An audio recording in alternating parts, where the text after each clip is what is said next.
Last Sunday, both showed why they have graduated at the very top of this year's freshman class.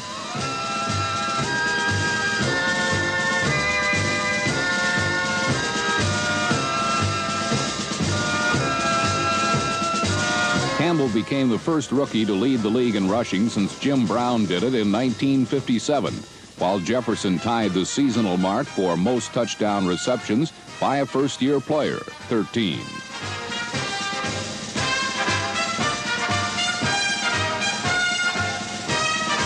Thanks to these two talents, the game became a wide-open, high-scoring affair that seesawed back and forth for better than 3 quarters.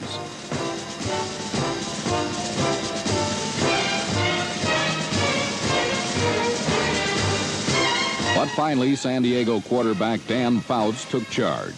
He threw for 369 yards and 4 touchdowns on the day, while leading his team to a 45-24 victory.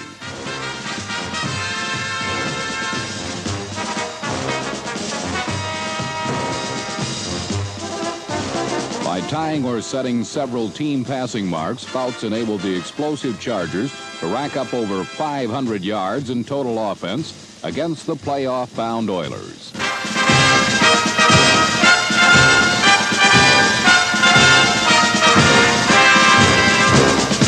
San Diego ended the year with their first winning season since 1969, notching victories in 7 of their last 8 games, while scoring 122 points in their final 3 contests alone. 1978 is over for the Chargers, but you can't blame them for being excited about next year's chances. In the Kingdome, the 16th week of the NFL season meant different things for both the Seahawks and the visiting Chiefs. For Kansas City, all that was left was a chance to begin next season with a win in the final game of this season, something they very nearly accomplished.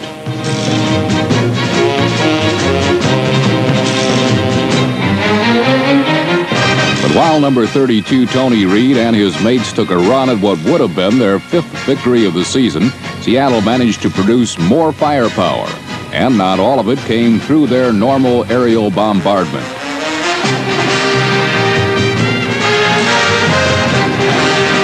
Number 24, Al Hunter, dashed for 133 yards of Seattle's 209-yard rushing effort, while Jim Zorn added to his 3-year-old Northwest legacy that has reached Paul Bunyan proportions. Number 10 passed for 256 yards while chopping the Chiefs down for Seattle's 9th win, the most ever by a 3-year-old expansion team. Seattle and Kansas City weren't the only teams playing this final Sunday for little more than personal achievement. The Buffalo Bills spent their last game against the Baltimore Colts, helping rookie Terry Miller become only the 10th rookie to surpass the 1,000-yard barrier. Miller helped to shuffle Buffalo towards a 21-14 victory, mainly because once again without Burt Jones, the punchless Colts had to rely on the success of Chinese fire drill football to produce points.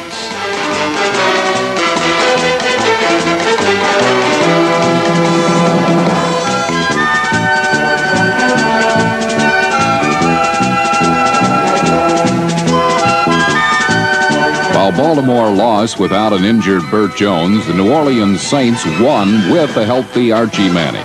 Number 8 concluded his first completely healthy season by passing his team over Tampa Bay 17-10.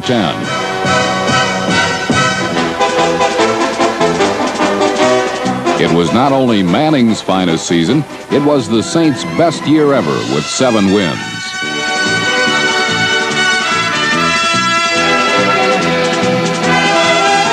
While the Buccaneers couldn't stop Manning, Pittsburgh managed to put a hold on Denver's quarterbacks by using a variety of blitzes. The Steelers are blitzing more because their front 4 hasn't been able to reach the passer very often. But against the Broncos, sending linebackers and safeties accounted for 6 sacks. This ramble-gamble style of attack contained Denver most of the day.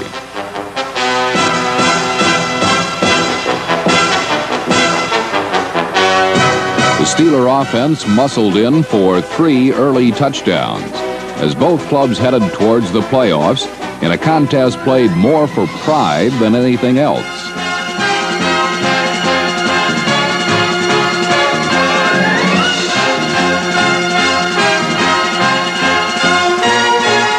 The difference proved to be two Terry Bradshaw touchdown passes, strikes that lifted Pittsburgh past Denver 21-17.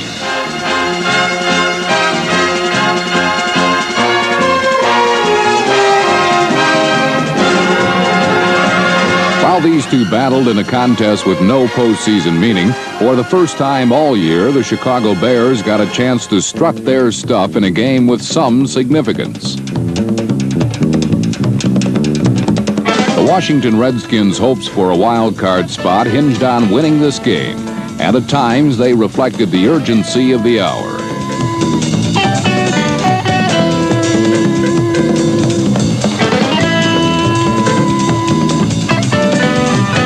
However, each opportunity that presented itself managed to escape them, while Chicago seized two chances and cashed both for all they were worth.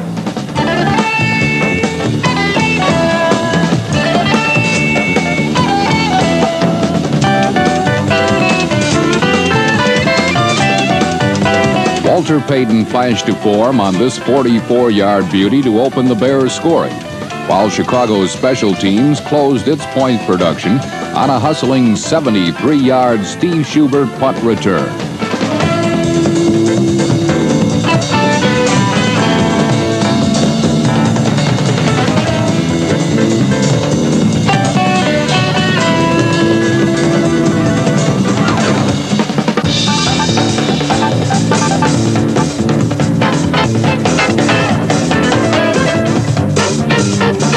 The Bears were never threatened until late, when a ghost named Billy Kilmer stepped under center and scared some life into a morbid Redskin offense.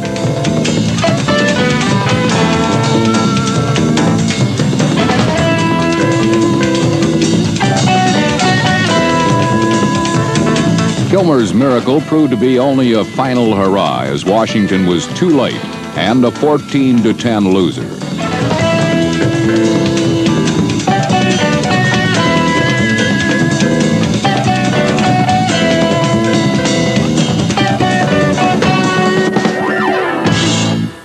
Bengals ended their disastrous season definitely on the upswing. While early this year they seemed to have a tiger by the tail, next season the Bengals to a man are convinced they'll be contenders, not tail enders.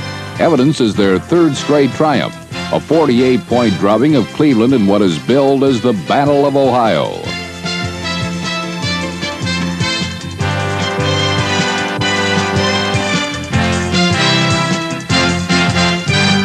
Massive fullback Pete Johnson, number 46, set a Cincinnati rushing record with 160 yards, while former Ohio State Buckeye teammate Archie Griffin had a banner day, catching one TD and passing for another, as the Bengals rolled up the second highest point total in their history.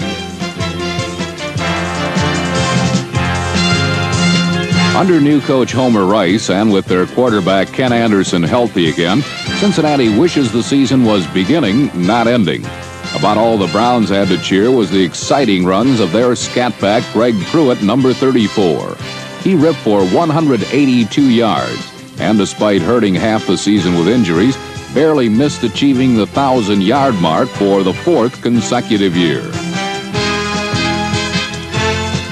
While neither the Browns or Bengals had playoff worries, in rain-soaked California, two games were played that decided the outcome of the NFC Central Division. The Rams demolished the playoff dreams of the Green Bay Packers and also assured themselves of the important home field advantage should they advance to the conference championship. Los Angeles, whose fortunes have seemed to be on the decline in recent games, never trailed, as they easily handled Bart Starr's ambitious Packers 31-14.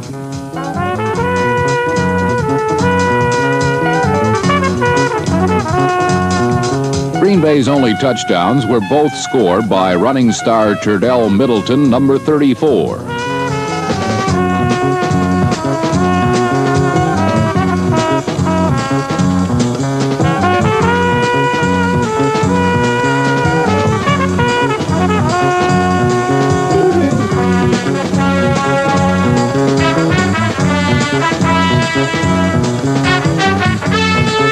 Despite Middleton's end zone excursions, the Rams' defense was devastating, holding ground-oriented Green Bay to just 75 yards and forcing the Pack into critical errors.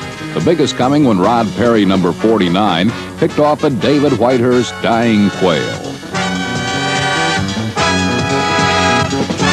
For the Pro Bowl-bound Perry, it was his 8th interception and the 3rd he's returned for a touchdown this year. In Oakland, a relaxed Raider team out of the playoffs for the first time in 7 years pulled out all stops in defeating Minnesota 27-20. While trick plays like the tight end reverse pass failed, it mattered little, for the Vikings literally handed the Raiders the game on a silver and black platter. Minnesota, in their biggest game of the year, coughed up the football 7 times. Despite the defeat because of the Packer loss, Minnesota eased into the NFC Central Division title. With a record of only 8-7-1, the Vikings have the worst record of any of the 10 playoff teams. But as everyone in the NFL knows, once postseason play begins, anything can happen.